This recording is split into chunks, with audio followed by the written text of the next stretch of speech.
Hello बच्चों, आप सभी का हमारे चैनल स्टेलर इंग्लिश लैब में स्वागत है। बच्चों, मैं हूं उदय शंकर।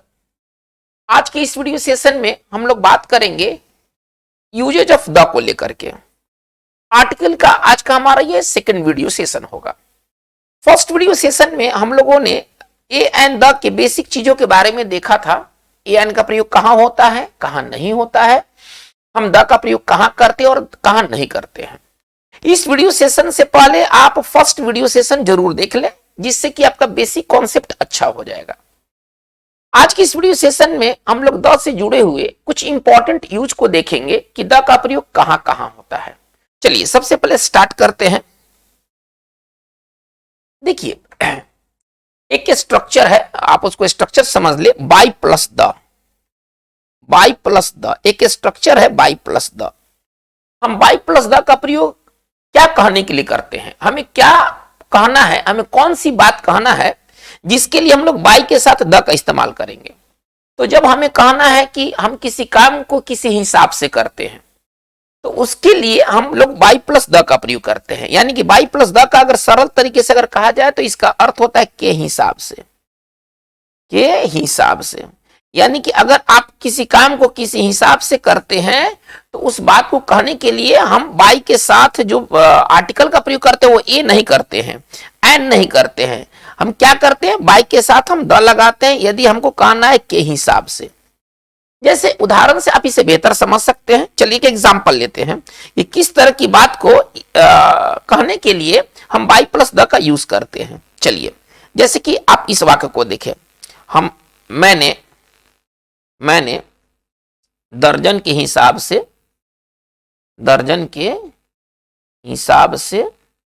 ठीक है ना, अंडे खरीदा। मैं दर्जन के हिसाब से अंडे खरीदा, ये किसी तरह का वाक्य है। चलिए, हम लोग कोई काम करते हैं दर्जन के हिसाब से, किलो के हिसाब से, ठीक है ना, घंटे के हिसाब से, मीटर के हिसाब से, लीटर के हिसाब से। तो ये सारी बातें जो के हिसाब से है, ये सारी बातें बनेंगे बाई प्लस द से। चलिए, मैंने दर्जन के हिसाब से अंडे खरीदा। अब हम इसको थोड़ा सा डील करके देखते हैं कि ये बनेगा कैसे। सिंपल पास्ट टेंस है, ये कैसे बनेगा, आई खरीदने के लिए बाई, बाई का V2 हो जाएगा बॉट। चलिए, ये तो समझ में आ रहा है। क्या खरीदा भाई, आपने एक्स खरीदा। अब कैसे खरीदा, आप दर्जन के हिसाब से आप खरीदे, तो के हिसाब से कहने के लिए हम क्या इस्तेमाल कर रहे हैं। अगर हमको कहना है के हिसाब से, इसको कहने के लिए हम किसका इस्तेमाल कर रहे हैं, बाई के साथ कौन सा आर्टिकल लगाएंगे, बाई के साथ द आर्टिकल लगाएंगे। ये फिक्स है, द का मतलब ये फिक्स है, इसमें कोई तरह का फेरबदल नहीं कर सकते हैं। हम बाई के साथ एन का प्रयोग नहीं कर सकते हैं। के हिसाब से कहने के लिए हम बाई के साथ द लगाएंगे। तो I bought eggs by the dozen, हमारा ये सेंटेंस कंप्लीट हुआ। कुछ और सेंटेंस को देखा जाए, बाई प्लस द का उसमें यूज कैसे होता है। चलिए, सेंटेंस नंबर 2। चलिए, वह घंटे के हिसाब से, कोई व्यक्ति है, वह घंटे के हिसाब से,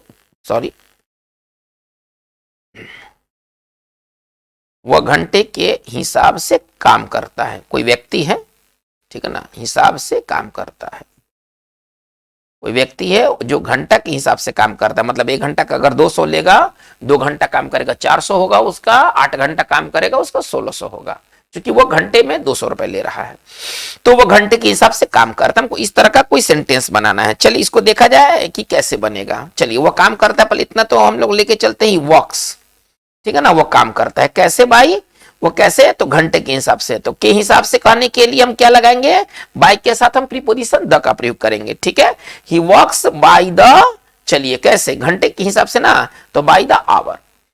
चलिए, इसी तरह से एग्जाम्स में सवाल कैसे पूछा जाता है, एक सवाल को देखा जाए, सवाल का नेचर कैसा होता है। जैसे कि आप ये वाक्य देखिए, तो अगर हम कहते हैं कि जैसे कि क्लॉथ, एक है ना, सेंटेंस को कंप्लीट करना है, क्लॉथ इज सोल्ड, ठीक है ना, और इस तरह से दिया है आपको माना मीटर।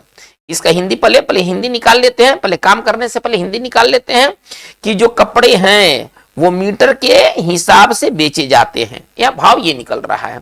अब आपको ऑप्शन दे दिया A and the no article, ठीक है ना, इस तरह का आपको कोई दे दिया, विकल्प दे दिया। पहला ऑप्शन ए है, दूसरा ऑप्शन बी है, तीसरा ऑप्शन सी है और चौथा ऑप्शन नो आर्टिकल है।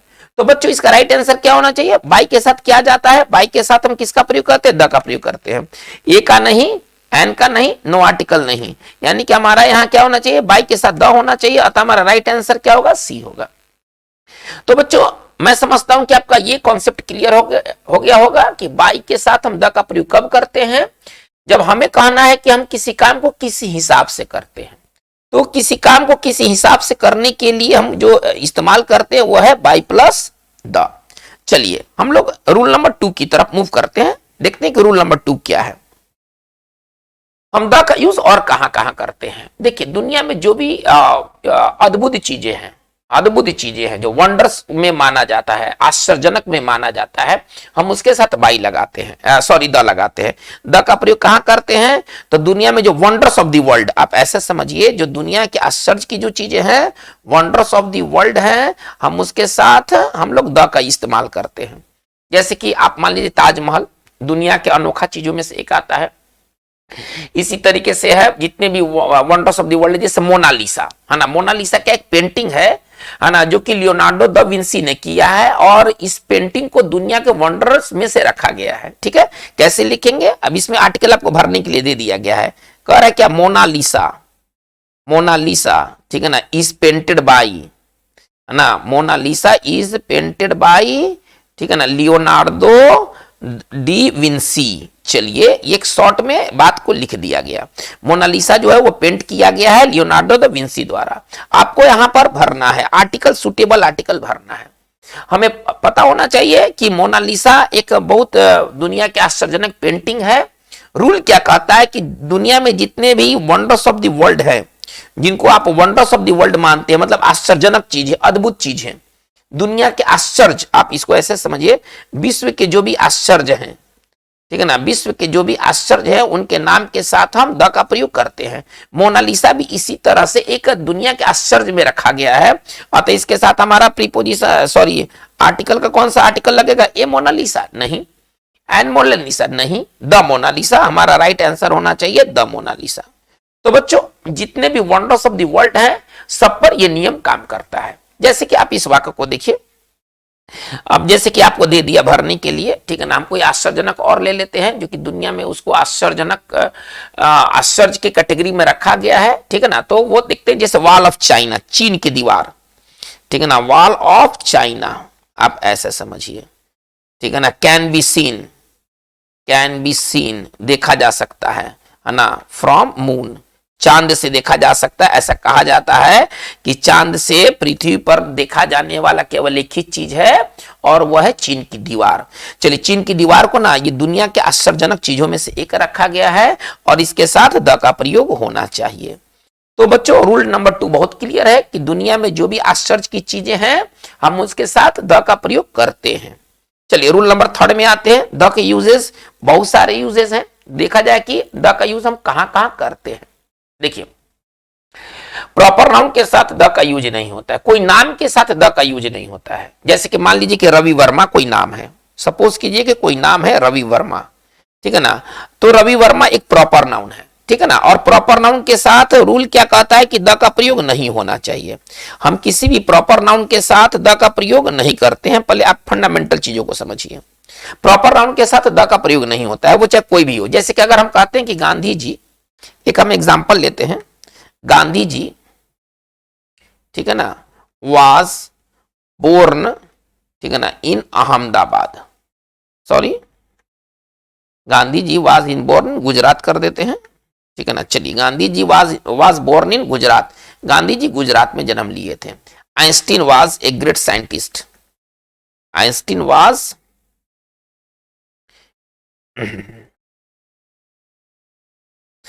ऐसे होना चाहिए। चलिए एक और सेंटेंस लेते हैं, कह रहा है क्या? Einstein was a great scientist, Einstein एक महान वैज्ञानिक थे। Einstein was a great scientist, पहले इसको देखा जाए, समझा जाए। रूल क्या कर रहा है कि प्रॉपर नाउन के साथ हम द का प्रयोग नहीं करेंगे, यानी कि यहां पर गांधी का इस्तेमाल नहीं, गांधी के साथ द नहीं लगेगा, आइंस्टीन के साथ द नहीं लगेगा, क्योंकि ये क्या है, ये प्रॉपर नाउन है। तो रूल क्या कहता है कि proper noun doesn't take the, rule क्या कहता है? रूल कहता है कि प्रॉपर नाउन के साथ द नहीं, है ना, प्रॉपर नाउन कौन सा प्रॉपर नाउन किसको कहते? कोई नाम प्रॉपर नाउन हुआ। वो व्यक्ति का नाम हो सकता है, जगह का नाम हो सकता है, कोई वस्तु का नाम हो सकता है। नाम अगर है तो प्रॉपर नाउन है, दिमाग में ये बात रखना है। कोई नाम एक प्रॉपर नाउन होगा। तो प्रॉपर नाउन के पहले द नहीं है ना, प्रॉपर नाउन के पहले द नहीं लगता है। आप इसको सरल भाषा में समझे। लेकिन यही प्रॉपर नाउन द कब लेगा? जब ये कॉमन नाउन की तरह काम करेगा। जैसे कि देखिए, अभी मैंने कहा कि कोई भी प्रॉपर नाउन के साथ द नहीं। प्रॉपर नाउन के रवि वर्मा कोई प्रॉपर नाउन है, कोई नाम है, कोई व्यक्ति का नाम है तो प्रॉपर नाउन हुआ और इसके साथ द का प्रयोग नहीं होगा। इसी प्रकार से गांधी और आइंस्टीन के पहले हम द का प्रयोग नहीं करेंगे, क्योंकि गांधी किसी का नाम है, आइंस्टीन किसी का नाम है। रूल क्या कहता है कि प्रॉपर नाउन के पहले द नहीं लगता है। चलिए, लेकिन प्रॉपर नाउन के साथ द का प्रयोग कब होगा? जब हम उसे कॉमन नाउन की तरह यूज करेंगे। अब आते हैं, है ना, जब प्रॉपर नाउन कॉमन नाउन की तरह यूज हो, जब प्रॉपर नाउन, ठीक है ना, कॉमन नाउन की तरह यूज हो, कॉमन नाउन की तरह, ठीक है ना, यूज हो, तब जाकर के द का प्रयोग वहां पर होता है। आप ऐसे समझे, शॉर्ट में मैं काम कर रहा हूं। जब प्रॉपर नाउन का प्रयोग कॉमन नाउन की तरह हो तो वहां पर द का यूज होता है। जैसे उदाहरण के लिए, जैसे देखिए, अब अगर एक सेंटेंस इस तरह का मिलता है कि कालिदास इज, ठीक है ना, शेक्सपियर, कालिदास इज शेक्सपियर, है ना, चलिए, ऑफ इंडिया। कालिदास भारत के शेक्सपियर हैं। देखिए, अब यहां पर शेक्सपियर कोई नाम से मतलब नहीं है, यानी कि शेक्सपियर जो होगा कालिदास वही होंगे। यदि शेक्सपियर बॉक्सर है तो कालिदास बॉक्सर होंगे। शेक्सपियर यदि क्रिकेटर है तो कालिदास क्रिकेटर होंगे। शेक्सपियर यदि साइंटिस्ट है तो कालिदास साइंटिस्ट होंगे। यानी कि जो शेक्सपियर होंगे कालिदास भी वही होंगे। तब ना कहा गया है कि कालिदास भारत के शेक्सपियर है, तो जो शेक्सपियर वही कालिदास। तो यहां पर शेक्सपियर का मतलब शेक्सपियर नहीं, उनका पहचान, उनका कॉमन गुण, उनका कॉमन नाउन। तो शेक्सपियर या ड्रामाटिस्ट है। अब यहां पर शेक्सपियर का मतलब शेक्सपियर नहीं, शेक्सपियर का मतलब ड्रामाटिस्ट, ग्रेट ड्रामाटिस्ट। यानी कि ड्रामाटिस्ट को ये इंडिकेट कर रहा है। शेक्सपियर जो नाम है ये किसको इंडिकेट कर रहा है? ड्रामाटिस्ट को इंडिकेट कर रहा है। अब यहां ड्रामाटिस्ट एक कॉमन नाउन है, जिसके कारण यहां पर द का प्रयोग होगा। तो जब प्रॉपर नाउन, ये तो है प्रॉपर नाउन, जब काम कॉमन नाउन की तरह करे तो हम उसके साथ द का प्रयोग करते हैं। रूल ये कहता है, ठीक है ना। जब प्रॉपर नाउन कॉमन नाउन की तरह प्रयोग होता है तब हम उसके साथ द का प्रयोग करते हैं। तो यहां पर होना चाहिए Kalidas is the Shakespeare of India. इसी प्रकार से एक और एग्जांपल लेते हैं। चलिए, कोहली नाम आपने जरूर सुना होगा, फेमस नेम है। चलिए, Messi of cricket, Messi of cricket ऐसा कहा जाता है कि जो कोहली है वो क्रिकेट का मेसी है। ठीक है, मेसी एक नाम है, लेकिन ये इसमें इसके गुणों को देखेंगे। मेसी का मतलब हम प्रॉपर नाउन नहीं समझेंगे। मेसी का मतलब है ग्रेट फुटबॉलर, एक ग्रेट फुटबॉल प्लेयर। तो कोहली का क्रिकेट में वही स्थान है जो कि मेसी का फुटबॉल में स्थान है। तो यह मेसी का मतलब मेसी मत समझिएगा, मेसी का मतलब एक ग्रेट प्लेयर है ना, ग्रेट प्लेयर ऑफ फुटबॉल, हम ये समझेंगे, एक ग्रेट प्लेयर ऑफ फुटबॉल। ठीक है ना। अब यहां पर ये कॉमन नाउन हो गया, ठीक है ना। और कॉमन नाउन के साथ हम क्या इस्तेमाल करते हैं? द। तो रूल क्या कहता है कि जब एक प्रॉपर नाउन कॉमन नाउन की तरह यूज हो तो वहां पर द का प्रयोग होता है, हमें ये समझना है। तो इस प्रकार से हम किसी भी प्रॉपर नाउन के साथ हम द का प्रयोग कर सकते हैं यदि उसका प्रयोग कॉमन नाउन की तरह हो। जैसे कि आप ये वाक्य देखिए, अब भाभा, एक सेंटेंस में बनाता हूं, भाभा, होमी जहांगीर भाभा, है ना, ऐसे आप समझिए, होमी जहांगीर भाभा, है ना, इज आइंस्टीन ऑफ इंडिया। चलिए, आइंस्टीन ऑफ इंडिया, यानी कि होमी जहांगीर भाभा जो है वो भारत के आइंस्टीन है। चलिए, अब जो आइंस्टीन होंगे होमी जहांगीर भाभा वही ना होंगे। यदि आइंस्टीन बॉक्सर तो Homi Jahangir Bhabha boxer, Einstein cricketer तो होमी जहांगीर भाभा क्रिकेटर, यदि आइंस्टीन अगर राइटर तो होमी जहांगीर भाभा राइटर। यानी कि जो आइंस्टीन होंगे होमी जहांगीर भाभा वही होंगे। ओके। अब यहां पर आइंस्टीन का मतलब व्यक्ति आइंस्टीन नहीं, आइंस्टीन का मतलब एक ग्रेट साइंटिस्ट, आइंस्टीन का मतलब एक ग्रेट साइंटिस्ट। पहले आप इस चीज को समझें, यानी कि यहां पर आइंस्टीन में क्या छिपा हुआ है? साइंटिस्ट छिपा हुआ है। साइंटिस्ट कौन सा नाउन है? साइंटिस्ट एक कॉमन नाउन है। थोड़ा सा इसको ध्यान से समझा जाए, यहां पर ये कॉमन नाउन है। साइंटिस्ट कौन सा नाउन है? कॉमन नाउन है। तो जब एक प्रॉपर नाउन, रूल क्या कहता है, जब एक प्रॉपर नाउन कॉमन नाउन की तरह काम करे हम उसके साथ द का प्रयोग करेंगे। अतः हमारा सेंटेंस इस प्रकार होना चाहिए, Homi Jahangir Bhabha is the Einstein of India. तो बच्चों ये एकदम क्लियर हो गया होगा कि हम कैसे प्रॉपर नाउन के साथ द का प्रयोग करेंगे। प्रॉपर नाउन के साथ द का प्रयोग हम तभी कर पाएंगे जब हम उसका इस्तेमाल एक कॉमन नाउन के रूप में करेंगे। चलिए द के और भी यूजेस है, थोड़ा उन यूजेस को देखा जाए। देखिए एक स्ट्रक्चर है, बहुत फेमस स्ट्रक्चर है। यदि दो नाउन, ठीक है ना, एक नाउन, नेक्स्ट हम लोग रूल की तरफ मूव करते हैं। ये रूल नंबर हमारा होगा 4, ये रूल नंबर हमारा होगा 4। चलिए फोर्थ रूल नंबर को देखते हैं। यदि दो नाउन, कोई दो नाउन है, एक नाउन यहां है और इसके बाद ऑफ है और इसके बाद एक नाउन है। चलिए एक बहुत ही फेमस रूल है, क्या कहता है रूल कि देखिए यदि दो नाउन ऑफ से जोड़े जाए तो फर्स्ट नाउन के साथ द लगता है। देखिए फर्स्ट नाउन के पहले द जरूर लगना चाहिए। सेकंड नाउन के साथ द लग भी सकता है और नहीं भी लग सकता है। सेकंड नाउन के साथ फिक्स नहीं है। फर्स्ट नाउन कुछ भी हो, कुछ भी हो, कुछ भी हो, इसमें प्रॉपर कॉमन कुछ नहीं देखेंगे। फर्स्ट नाउन कुछ भी हो, यदि वो ऑफ के साथ जोड़ा गया है तो उसके साथ द आना चाहिए। बेसिक रूल क्या कहता है कि जब दो नाउन ऑफ से जुड़े हुए हो तो फर्स्ट नाउन के साथ द का प्रयोग निश्चित है। चलिए तो फर्स्ट नाउन के साथ द आएगा, लेकिन सेकंड नाउन के साथ हम ये बात नहीं कह सकते हैं। अब सेकंड नाउन कैसा होगा ये तय करेगा द का यूज होना। देखिए अगर सेकंड नाउन यदि प्रॉपर नाउन निकल गया, यदि सेकंड नाउन यदि प्रॉपर नाउन निकल गया तो प्रॉपर नाउन के साथ क्या अभी बताएं, द का प्रयोग नहीं होता है। चलिए लेकिन यदि सेकंड नाउन जो दिया गया है, यदि कॉमन नाउन ये निकला, प्रॉपर ना होकर के यदि कॉमन नाउन निकला, तो क्या बताया गया है कि कॉमन नाउन के साथ द का प्रयोग होता है। ठीक है, अब आप पूछिएगा कि सर अगर फर्स्ट वाला नाउन यदि प्रॉपर नाउन हो तो आमतौर पर जल्दी देखने को तो नहीं मिलेगा। पहले आप ये भी आंसर जान लीजिए, आमतौर पर ये आपको प्रॉपर नाउन देखने को नहीं मिलेगा। लेकिन यदि प्रॉपर नाउन यह आ भी जाता है, यदि प्रॉपर नाउन अगर हो भी जाता है तो हम इसके साथ द का प्रयोग करेंगे। यदि एक प्रॉपर नाउन हो भी जाता है तो हम इसके साथ द का प्रयोग करेंगे, हालांकि आमतौर पर देखने को नहीं मिलेगा। उदाहरण के लिए थोड़ा सा देखा जाए एग्जांपल्स।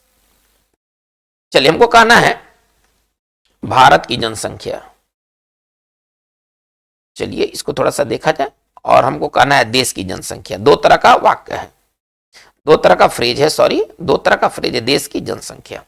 चलिए भारत की जनसंख्या कैसे लिखेंगे, अगर इसको लिखना है तो कैसे लिखेंगे, पॉपुलेशन। चलिए देखते चलिए, पॉपुलेशन ऑफ इंडिया कैसे लिख रहे हैं, पॉपुलेशन ऑफ इंडिया। चलिए तो ये पॉपुलेशन नाउन है और इंडिया भी नाउन है, और ये किससे जुड़े हुए, ऑफ से। रूल क्या बताया गया है कि जब दो नाउन ऑफ से जुड़े हुए हों तो फर्स्ट के साथ द लगना जरूरी है। ठीक है, चलिए हमने यहां पर द पॉपुलेशन लिख दिया।